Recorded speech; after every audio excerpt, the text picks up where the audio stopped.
ये है टेरियन gap, Colombia और पैनामा के बॉर्डर के बीच दुनिया का सबसे खतरनाक एरिया। इस 100 मील के एरिया को क्रॉस करने का मतलब है मौत की घाटी से गुजरना।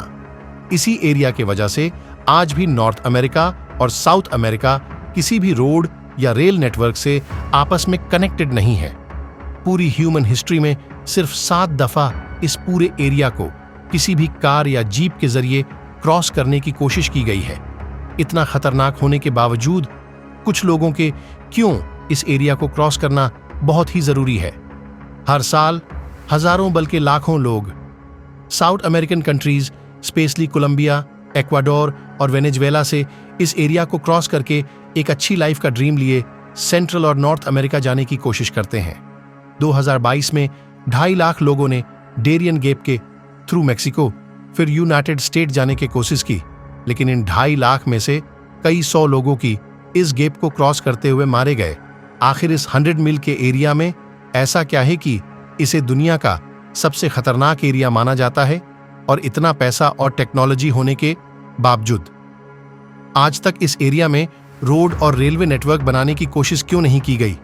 आइए जानते हैं इस सवाल का जवाब जिग्स व्लॉग की इस वीडियो में। 21st सेंचुरी में जहां तपते हुए रेगिस्तानों में भी स्टेट ओनेफ थी, 8 शहर बनाए गए, वहीं इस छोटे से एरिया में रोड या रेल बनाना इतना मुश्किल क्यों है? इसके 4 रीजंस है। पहली वजह है खतरनाक मौसम। टेरियन गैप, लायन, ओनेफ इक्वेटर से कुछ 100 किलोमीटर ऊपर है, जिसकी वजह से यहाँ का मौसम काफी गर्म होता है। और फिर नॉर्थ और साउथ पर अटलांटिक पैसिफिक ओशन है, जिसकी वजह से ह्यूमिडिटी भी काफी हाई होती है। इस सारे एरिया में बहुत सारे घने जंगल है और पूरे साल में करीब 330 दिन यहाँ बारिश होती रहती है, जिसकी वजह से न यहाँ पर फ्लैश फ्लड बहुत आते हैं, बल्कि पहाड़ों पर भी लैंडस्लाइड होती रहती है। इतनी बारिश और लैंडस्लाइड की वजह से कंस्ट्रक्शन करना मुश्किल है। और यहाँ पर दूसरी सबसे डेंजर चीज है यहाँ के जानवर और कीड़े मकोड़े। हमारी पूरी जर्मनी में जितने जहरीले कीड़े और सांप नहीं पाए जाते जितने ये टेरियन गैप में है। और फिर इस एरिया में दूर दूर तक कोई घर, कोई हॉस्पिटल, कुछ भी नहीं। इनमें से कोई भी चीज आपको काट जाए तो आपका बचाना मुश्किल है। इसीलिए यहाँ से गुजरने वाले ज्यादातर लोग मलेरिया, डेंगू, सांप के जहर या फिर दरियान में डूबकर मरे जाते हैं। है वही कोलंबिया जो कई सालों से टर्नल वायलेंस और इंस्टेबिलिटी का शिकार है, और जहाँ के ड्रग्स माफिया पूरे साउथ अमेरिका में मशहूर है।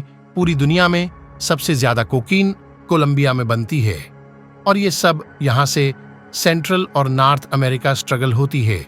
लेकिन इस टेरियन गैप की वजह से ये स्मगलिंग करना काफी मुश्किल होता है।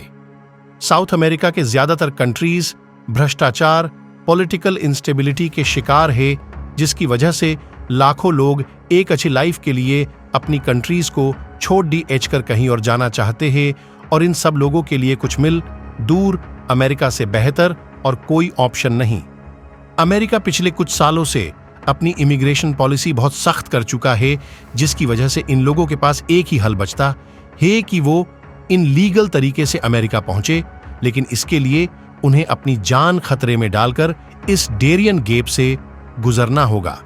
ऐसी ही जानकारी के लिए हमारी चैनल को सब्सक्राइब करें और बेल आइकन दबाना न भूले। धन्यवाद।